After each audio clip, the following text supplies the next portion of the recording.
මුවන් පැලැස්ස 1964 වර්ෂයේදී විකාශනය ආරම්භ වූ සියලු දෙනාම ආදරයෙන් වැළඳගත් ගුවන් විදුලි නාට්‍ය ඔබගේ රසවින්දනය සඳහා 5 වැනි දිගහැරුම මෙතෙන් සිට ආරම්භ වේ.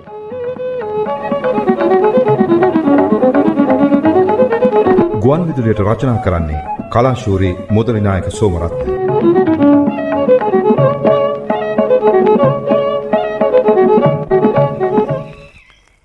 ඒ කවුද වෙද මාමේ කාර් එකේ ගියේ? ඉලන්දාරි පහේ කෙනෙකුයි මුදියන්සේ හිටියා ඒ වාහනේ ඇතුලේ මං හිතන්නේ. ඒ කියන්නේ මුදියා ගිහින් සිරිමල්ව එක්කෙන්ට ඇති. බිසෝව සම්බන්ධ කරන්ට.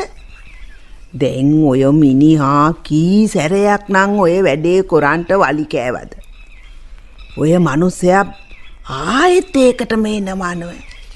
ගොදුර කල්ලාගන්ට කුරුමානම් කරන පංගුවක් වනසත්තුයි මිනිස්සුයි කොල්ලකන්න කොල්ලකාරයනුයි ඔවුනොවුන්ගේ ගොදුරු අත්පත් කරගන්න කල්ම ඒ අදහස් අත්හරින්නේ නෑල්ලුනේ. බැරිම වුණොත් ඉතින් මිදිතිත්තයි කිව්වා වගේ අයියන්ට. ඒ කියන්නේ මුදියා මේ මගේ දූඩිංග බිසෝ ගොදුරු කරගන්ටද ඔය එන්නේ? නෑ ලොකු නෑ. එහෙනම් මෙතන ගොදුරු වෙලා පේන්නේ අර ඈතට යනරල් පේන කුඹුරු යායයි. ගොඩ බිමේ තියෙන තේ රබර් කෝපි එතකොට එනසාල් කරාබු නැටි ගම්මිරිස් ඔයාදී වගාවනුත් තමයි ගොදුර. නැතුව බිසෝව ගොදුරු කරගෙන ගිල දාන්න දෙනවා නෙවෙයි. මගේ ඇඟේ හිරි ගඩු නැගුණා. බිසෝ ගොදුරට ගන්ට එනවද කියලා. අපේ මේ ඉඩකඩම් වලට තන්නාවේ තමයි මුදියා එදා ඉඳලම අපට අතුරුකම් කෙරුවේ. ආරච්චි මහත්තයා ඉඩමක් ගත්තාම ඒකේ ආරවුල් තියෙනවා කියලා කරදර කෙරුවා. ආයේ අර මේ ඉන්කම් ටැක්ස් එකට පෙසමක් ගහලා ඉන්ස්පෙක්ටර් මහත්තයෙක් ගෙදරටම ආවා. ආයේ අර මේ ඔව්ව සේරම මන් දන්නවා ලොකු සේරම දන්නවා. ඒත් ඉතින් ඒකම දෙකින්වත් මිනිහගේ බලාපොරොත්තු හරි ගියාය. ඒ කියන්නේ මේ කටුපුල්ලේ ආරච්චිලාගේ පවුල බිමට ඇද දාන එකද ඔය මේ ඒකත් එකක් වෙන්න පුළුවන්. මං ඒවා ගැන එදා ඉඳලම ආරච්චි මහත්තයාට කීවා වෙද මාමේ. නමුත් මාව තුට්ටුවකට මායින් කෙරුවේ නෑ. හොඳ හිතන්නේ මම මහා ඔලොමොට්ටලියක් කියලා. මුදියා ලොකු පෝසතෙක් කියලායි හොඳ හිතන්නේ. ඔව්. දැන් අර වල්මත් වෙලා ඉන්න සිරිමලා කෝටිපතියෙක් කියලා ආරච්චි මහත්තයා හිතන්නේ. කවුද කියන්නේ ඈ? කවුද කියන්නේ දෙන්න ලොකු පෝසත්තු කියලා? මේක නෙව බෙරගෙඩි ඇතුලේ මොකුත් නෑ ලොකු. නමුත් සද්දේ තියෙනවා. ඒම උදවිය කියන දේවල් වල තාර බර අහක දාලානේ විශ්වාස කරන්ට කියන්නේ. නැතුව අපේ ගෙදර ඇත්තා ඒ කියන හැම මුසාවක්ම විශ්වාස කරනවානේ. මුදියන්සෙටයි සිරිමල්ටයි ආකාර ධනයක් වස්තුවක් තියෙනවා නම් ඇයි මේ කැලේට ගිහින් තියෙන මාලිකා තැන්න හරහර නිදන් හොයන්නේ? වෙන එක මොකටද මේ මගේ ඉඩමනුත් කොටහක් යා කරගන්න හිතාගෙන ඉන්නේ ඔය හොරොප්පුවක් ලියාගෙන ඉන්නේ. අපේ ආරච්චිලා ඒවා කිසි දෙයක් විශ්වාස කරන්නේ නෑ වෙද මාමා. මුදියන්සේ ඔළුවේ තියාගෙන ඉන්නවා මිසක්. හරි. කෝ මේ බිසෝ තාමත් එළියට ආවේ නැත්තේ ඇයි? හිතන්නේ බිසෝ අර නාමෙල්ට සාත්තු කරනවා. නැත්තම් හැංගිලා ඇති ආපැත්තේ කාමරේ. ඒ ළමයා බය වෙනවා වාහනයක් මේගේ ඉස්සරහට ආපු ගමම. ලෙඩෙක් ආවත් දැන් බිසෝ දුවලා ගිහින් හැංගෙනවා. ඇයි ඒ දන්නවද? මුදියා සිරිමල් එක්කෙයි කියලා බයක් ඇති. හරි. අනික් කාරණාව අර දිගා මඩුලේ ඉලන්දාරියයි කියලා තව බයයි. බිසෝ කොහෙත්ම කැමති නෑ ඒ දෙන්නටම මුණ පෙන්නන්න. මං කියන්නේ ලොකුට විතරයි ඒ බය නැති කරන්න පුළුවන්. විද මාමා ඒ කොහොමද ඒ? මං මේ වගක් කිව්වා කියලා ආරච්චිලට කියන්නේ නැත්තම් මං කියන්න. අනේ බුදු මාමේ මං කියන්නේ නෑ. අනේ මට කියා දෙන්න. මොකද්ද මං කරන්න ඕනේ ඈ? මට දුකයි වෙද මාමේ. මගේ එකම දූ ඕමේ ඇඟි ඉන්නවට මොකද්ද? අනේ වෙද මාමේ මොකද්ද මං කරන්න ඕනේ මාමා? ලොකෝ කිව්වා නේද බිසෝ මුදියාගේ පුතාටවත් එතකොට අර දිගා මඩුල්ලේ ලන්දාරියටවත් කොහෙත්ම කැමති නෑ කියලා. ඒක ඇත්තද? අනේ අම්මා ඇත්ත වෙද මාමා? එහෙමනම් බිසෝ කැමති කාටද කියන්න ලොකු දන්නව ඇතින? නාමෙල්ට. නාමෙල් නැති හින්දා ජීවත් වෙලා පළක් නෑ කියලා නේද? එක සැරයක් අර නියඟලාල කෑවේ වෙද මාමා?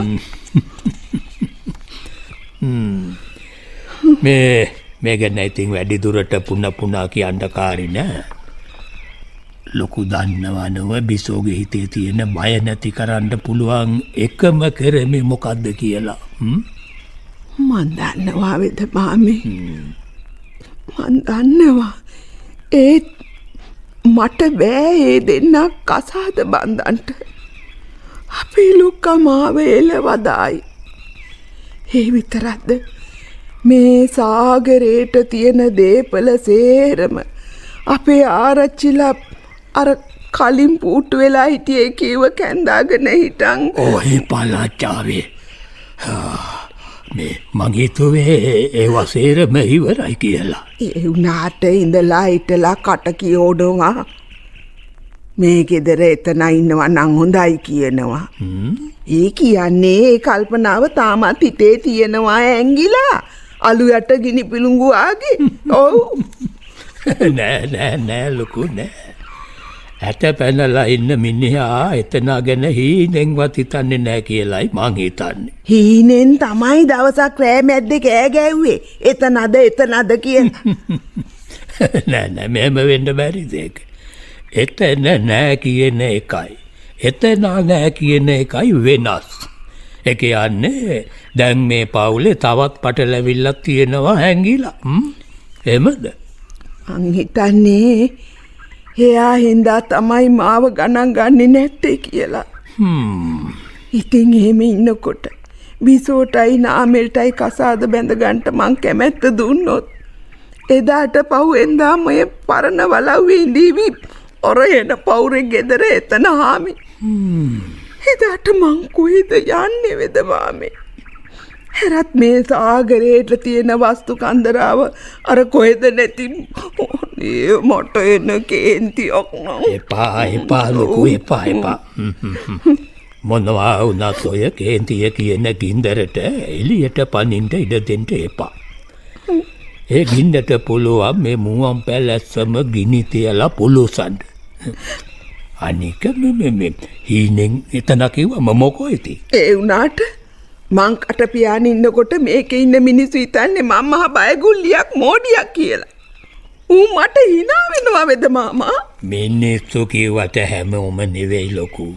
කාරණා දන්නේ නැති මෝඩයෝ තමයි අනුන්ගේ හැසිරීම වලට hina වෙන්නේ. අපේ ඔය නාමෙල් ලිලන්දාරියා මට කිව්වා හොඳ උපහැරණයක්. උපහැරණයක්? කිව්වා වඳුරා අනෙක් වඳුරන්ගේ පිටිපස්සේ හැටි කියලා උල්ලිලි පානවලු. ඒ කියන්නේ hina වෙනවලු. විලිසනවලු. උලිලි පානවයි? මොකද්ද? විලිසනවට උට උගේ පිටිපස්ස පේන්නේ නැහනේ. නමුත් අනිත් වඳුරාගේ පස්සේ හැටි කියලා hina වෙනවලු. අන්න ඒ වගේ මිනිස්සුයි කියන අපි කාගෙත් නොයේ කඩුපාඩු වැරදි තියෙනවනේ. ඒවට ඇනුම් පද කියන hina වෙන අයගේ පසුපස්සේ කොහොමද කියලා ඒ අයට පේන්නේ නෑ ලොකු. අන් ඒ හින්දා ඒ ගැන ඔය ආකාර නොහිතා මේ අවුරුදු 15,000ක් තිස්සේ ආලවන්ත කමෙන් බැඳිලා ඉන්න බිසෝටයි අර නාමෙල්ටයි විවාහවෙන්ට ඉඩ දෙන්න කියලා ආරච්චිලට කියන්න. මං කියන්නම්. හැබැයි ඊට පස්සේ මේ ලොකු කියන ගෑණි පැලසෙන්නේ. ඕන්න ඉතින්. මන් දන්නවා දුගේ හිතේ තියෙන වේදනාව. දුව කවදාවත් මාව අහක දාන්නේ නෑ කියන්ටත් මන් දන්නවා. අපේ පවුලේ බලවන්තයා දුගේ ඒ හොඳ ගතිගුණ පිළිගන්නේ නෑ වෙද මාමා. අප්පච්චි මටයි නාමෙල්ටයි විවාහ වෙන්න ඉඩ දෙන්නේ නැතිනම් මොකද දන්නවද මං කරන්න යන්නේ? දිවිනා ගන්නටද කල්පනාව? ඒක මහා මෝඩ පාප කර්මයක් දුවේ. වෙන ඕන දෙයක් කරගත්තට මට කාරි නෑ පණ නාගන්නේ නැතුව. ඔව් නෑ මං සියදිවි නාගන්නේ නෑ. අප්පච්චිට කියන්න මං හිතුවක්කාර වෙලා නාමෙල්ව කසාද බැඳ ගන්නවයි කියලා. ආන අප්පච්චි ආවා. දුවගේ කටින්ම කියන්ට. ඔව් අන්න ආවා මුදියන්සේ මුදලාලි. යනවා යන්ට මාමා. යන්න ඇතුළට යන්න. කෝ අපේ වෙදරාලාම ඉන්නවාද?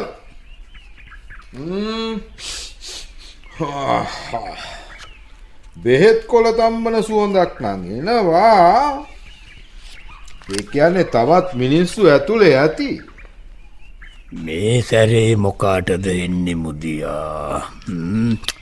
මේ මිනිහට එන්ට එපා කිව්වොත් ණයෙක් වගේ වෛර බඳිවි. ඊට පස්සේ ඉවරයක් නැතුව නපුරුකම් කරයි. ඒ හින්දා මම්මගේ කේන්තිය යටපත් කරගෙන කිසි දෙයක් දන්නේ නැති හැටියට හැසිරීලා බලන්න ඕන. මම මේ ගේට්ටුවෙන් ඇතුළට ආවට කමක් නැද්ද වෙදරාලාමි? කමක් නම් ඇත්තෙම නෑ. ඒත් මං කියන්නම්කෝ. කමක් නෑ මුදලාලි. එනවා ඇතුළට. මට නිකම් මහ මොකද්ද වගේ හැමදාම මේ ගේට්ටුව ගාවට ඇවිත් කෑ ගහන එක. වෙදරාලාමි දන්නවද? දැන් මගේ ගෙදරටත් ටෙලිෆෝන් එව්ව එකක් හයි කරගත්තා කියලා. හැබැට කවුද හැබැට ටෙලිෆෝන් එක ගන්ඩ ලියලා කියලා වැඩ කෙරුවේ? කවුද ඉතින්? මගේ කොළඹ ඉන්න සිරිමල් පුතා මිසක්. ඇයි ඔළුව වනන්නේ? නෑ මං ඔළුව වනන්නේ නෑ. නමුත් මගේ ඔළුව ඇත්ත කියනකොට හරි දේ කියනකොට වනන්නේ නෑ. එතකොට මේ ඔලු ගෙඩිය ඉබේ ඉස්සරහටයි ඉහළටයි මෙහෙම යන්තම් වැනෙනවා. කවුරු හරි බොරුවක් මුසාවක් කියනකොට මේ ඔලු ගෙඩිය දෙපැත්තට වැනෙනවා මෙහෙම. ඒ කියන්නේ මට ටෙලිෆෝන් එකක් නෑ කියලාද? නෑ. ඒ ටෙලිෆෝන් එව්වා එක මේ මුවන් පැලස කැලෑගමට ගන්ට මාස ගානක් තිස්සේ වැඩ කරලා ඒවා පාස් කරව ගත්තේ සිරිමල් නෙවෙයි කියලා මගේ මේ දෙපැත්තට වැනෙන ඔළුව මට දැන් කිව්වා. මේ අහන්ට මුදලාලි ඇත්ත කියන වචනේ තේරුමත් සත්‍ය කියන එකත් දෙකම එකයි. ඒ දෙකෙන්ම කියන්නේ වෙදමාමා කියන්නේ මගේ කඩේටයි ගෙටයි ටෙලිෆෝන් ගන්ට මගේ පුතා වැඩ කෙරුවේ නෑ කියලාද? නෑ මං කිව්වේ නෑ. මං කිව්වේ මේ කැලෑගමට ඒ සේවාව සම්බන්ධ කරන්නට බොහොම මහන්සි වුණේ වෙන කෙනෙක්. ඒකයි මං කිව්වේ. පොඩ්ඩක් හිටියා නම් මං එනකම්. මේ වෙදමාමා තාමත් නාමෙලා පැත්තටනේ ආවඩන්නේ. මේ පැලැස්සු හුඟ දෙනේ මට කීවේ නාමෙලා මැරුණා කියලා. කොහේ හරි ජීවත් වුණත් කොන්ද කඩලා හින්දා ගැඩවිලෙක් වගේ බිම දිගේ ඇදෙනවා ඇරෙන්ට කෙලින් හිටගන්ට ඇවිදින්ට. ඈ වෙදමාම මොනවද ඔය මුදලාලි හෙමින් කිව්වේ? නෑ මම මේ අහන්ට ගියේ නාමල් මේ ගමට ටෙලිෆෝන් ගන්නට මුලදී වැඩ කරන්නට ඇති. හැබැයි මගේ පුතා කොළඹ ඉඳගෙන ඔය ලොකු තැන් වලට කෝල් ඒවා දීලාලු අන්තිමට හරි ගියේ. ඒ මොනවා කළත් නාමල් මුවන් පැලසට කරපු උදව් උපකාර අපි අමතක කරන්න හොඳ නෑ නේ? ඇයි හොඳ නැත්? ඇයි? නාමලා ගියත් හිටියත් මිනිහා දැන් ගැඩවිල් පණුවෙක් වගේ පිටකොන්දක් නැතිව බිම දිගේ දන ගාන තරමට ඇති කියලයි සෙම්බුවා මට කීවේ. කවුද කිව්වේ? අඩවීදියේ පරණ ගණන්කාරයා. සෙම්බුවයි කීවේ. පව් දෙයියනේ. නාමල් හොඳ මිනිහෙක්.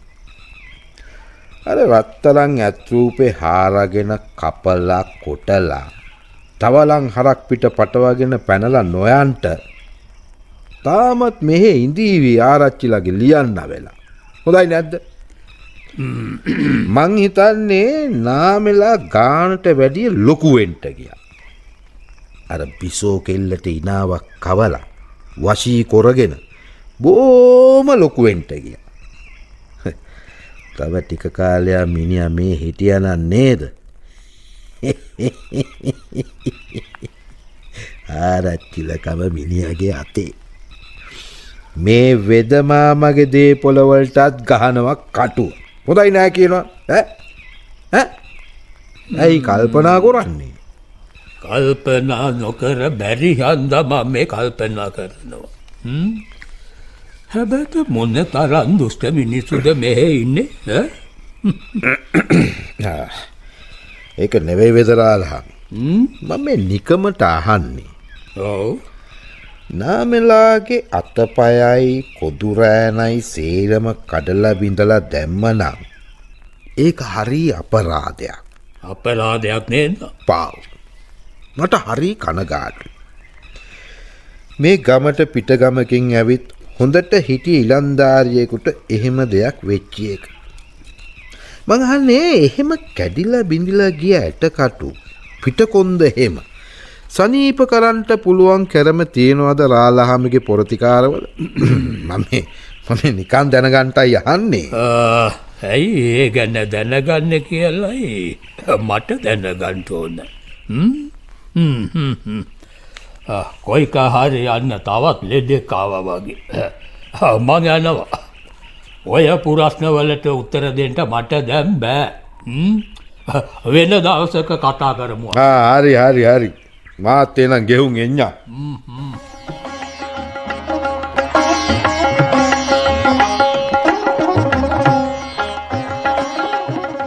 කවුරු ගැනද අම්මයි වෙදසියයි දෙන්න හුඟක් වෙලා කතා කිරුවේ? අපි මේ නිකං මුවන් පැලැසෙ මිනිසුන්ගේ එක එක දේවල් ගැන බොරු කියන්න එපා අම්මා.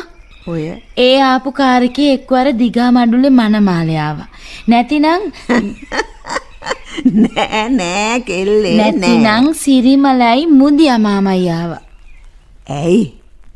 සිරිමල්ට කැමති නැද්ද දුව? මං හිතුවා හරි. අර කපටි කළු කඩකාර මුදියා ඒ සැරේ අම්මවත් රවටගෙන මාව මිනිහගේ පුතාගේ කරේ එල්ලන්නද යන්නේ. මගේ මල මිනිහ තමයි මිනිහට ගෙනියන්න වෙන්නේ. අනේ ඇයි ඔය හැටි කලබල වෙන්නේ දුව? ඔය ආයෙත් පටන් ගන්නවා අර ඉතින් අපේ පැත්තට කතා කරන්නවත් ඉන්නේ වෙදසිය විතරයි. අම්මා ඇවිත් උන් දෙක මොනවද කතා කෙරුවා. මං අර නාමෙලවර බෙහෙත් වතුර උරුවේ නාවන කල්ම නෑ කියන්න එපා අම්මා. නෑ මේ අහන්ටකෝ මය රත්තරන් දුවේ. අපි කතා උනේ සිරිමලා ගැන නෙවෙයි. එහෙනම් අර දිගා මඩුලේ මිනිහා ගැනද? නෑ ඒත් නෑ. අම්මමයි මට ඉගැන්නුවේ කවදාවත් බොරු කියන්න එපා කියලා. ඒ වුණාට දැන් අම්මමයි මේ මුසාවාද පදේ බින්දින්නේ. නෑ මයදු මං ඇත්තම කියන්නම්. අපි කතා උනේ මේ ඔන්න තවත් බොරුවක් කියන්න කල්පනා කරනවා. මේ කිය. මේ අහන්ටකෝ බිසෝ ඉතින්. අපි සිරිමලා ගැනවත් දිගා මඩුල්ලේ සුන්දරසේන ගැනවත් නෙවෙයි කතා උනේ. අපි කතා වුණේ මේ ඔන්න මේ ඔය මොකක්ද ඔන්න මේ? ඔය ආයිමත් ඉර වෙනවා. මේ. ඕකනේ මං කියන්නේ. ඇත්ත කියන්ටත් බිම ඉඳ ගන්නටත් බය වෙන්න එපා කියලා. අම්මා නේද මට ඉගැන්නුවේ. ඈ? ඔව් මං ඒක පිළිගන්නවා. එහෙමනම් ඇයි ඇත්ත නොකිය වචන හිර කරගෙන මේ කියලා දෙන්නේ? නෑ මං ඇද්දේ නෑ. මට ඒක කියාගන්න බැරි තරම් මගේ මේ උගුර වේලෙනවා. ඔය වේලෙනෝ? මේ. බොන්ට මුකුත් දෙන්නද? ඕමින්ට මම මුකුත් ගේනකම්. මං කොහොමද මේක කියන්නේ? අර අඬු කඩාගෙන ඔත්වල වෙලා ඉන්න තාමෙල්ට මගේ එකම දුව පාවා ගන්නට මගේ කැමැත්ත දුන්නා කියලා මහා මිනිසයාට ආරංචි වෙච්ච ගමන් මොන වින්නේයක් වෙයිද දෙයනේ. ආරෙන් අර එතනි කියන ගෑණි බලන් ඉන්නවා. මේ ආරච්චිලා නටෝලා මාව නිරපන්ට. ඉතින් මං කොහොමද බය නැතුව යමක් කියන්නේ කටක් ඇරලා. අම්මා දන්නවද වැඩක්? දැන් නාමයට පුළුවන් මගේ උදව් නැතුව එයාගේ සේරම වැඩ කරගන්න. මං යනකොට එයා බෙහෙත්තරුවේ ගොඩට ඇවිත් ඇඟ පිහගෙන ඇඳුම් සේරම ඇඳගෙන රැවුලත් කපා ගන්නවා. ඇත්තට අනේ හරි සන්තෝසයි. ඔව් මම්මි මේ පැෂන් ෆෘට් වීදුරුව බීලා උගුර තෙමාගෙන මට ඇත්ත කියන්න. හොඳේ? මේ අර වැල්දොඩන් කියන ගෙඩි වලින් හරි ඒව තමයි. ඒව තමයි මේ වැල්දොඩන් තමයි. දැන්වත් මට කියන්ට මං නාමෙල්ව නාවන්ට අර පිළිකන්නේ තියෙන මඩුවට ගියාම වෙදසී එක්ක මොනවද හෙමින් කතා කරගත්තේ කියලා. ඔය අපි ඉතින් ඔය නොයේ කනම් මනන් දේවල් ගැන අම්මා නම් මනන් ගැන නෙවෙයි මං අහන්නේ. මං ගැන මොනවද කතා වුනේ කියලා විතරයි මට දැනගන්න ඕනේ. ඔව් ඒ ගැන තමයි වෙද මාමයි මායි කතා වුනේ. නාමල් ගැනයි බිසූ ගැනයි. එතකොට දැන් හරිද? ඔව් බොහොම හොඳයි අම්මා. අම්මා දන්නවනේ නාමලුයි මයි මේ මුවන් පැලස අතහැරලා නොගිය ඇයි කියලා. ඔව් දුවේ. මේ වයසට යන මාවයි අපච්චිවයි දාලා යන එක හොඳ නෑ කියලා තේරුම් අරගෙන අපි දෙන්නා මහලු වයසේ අපිව රැක බලා ගන්න ඕන හන්දා අනන්ත එපා අම්මා. ඒ මව්පිය භක්තිය හින්දම තමයි නාමල් මට අනන්තවත් යමු යන්න කිව්වත් මන් නොගියේ. මන් දන්නවා දුවේ. ඒත් අප්පච්චි අපේ හතුරා ගෑම ගිලපු මාළුවෙක් වගේ බිලි බාන්න දිහාටම තාමත් ඇදෙනවා. උන්දට තේරෙයි දවසක. මේ අහන්ටකෝ එයාන්ට මයි රත්තරන් දුවේ. මාත් මයදු වගේම දුක් පීඩා විඳපු ගෑණියෙක්. මටත් ඔය අයුත්තේ අසාධාරණේ රුස්සන්නේ නෑ දුවේ. සුදුසට සුදුසු තැන දෙන්න ඕනේ. නමුත් ඔන්න ඔය නමුත් කියන එක තමයි කොස්ස. ඇයි නමුත් කියලා නැවැත්තුවේ? පිසෝගේ අප්පච්චි කීයට ගියත් දුවයි නාමලුයි බඳිනවට කැමති නෑ මයදුවේ. මම මයි කැමැත්ත දුන්නයි කිව්වොත් එදායින් පස්සේ මේ ලොකු මැනිකා කියන ගෑණි අනන්ත එපා අම්මා.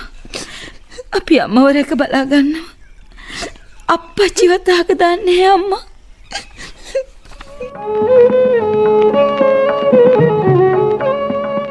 මුවන් පැලැස්ස අද රඟපෑවෝ කමල් දේශප්‍රිය, රත්නාලාල්නි ජයකොඩි, රම්‍යා වනිගසේකර සමග උලපනේ ගුණසේකර. නාද ශික්ෂණය ජයන්ත චන්ද්‍රලාල්. කලාශූරී මුදලිනායක සෝමරත්නයන් ලියන මුවන් පැලැස්ස නන්දා ජයමාන්නගේ නිෂ්පාදනයක්. යාළුවනේ අපේ වීඩියෝස් හොඳයි නම් අපේ channel එක subscribe කරන්න, අපේ වීඩියෝස් වලට like කරන්න, share කරන්නත් අමතක කරන්න එපා. රැඳී සිටින්න අප සමග.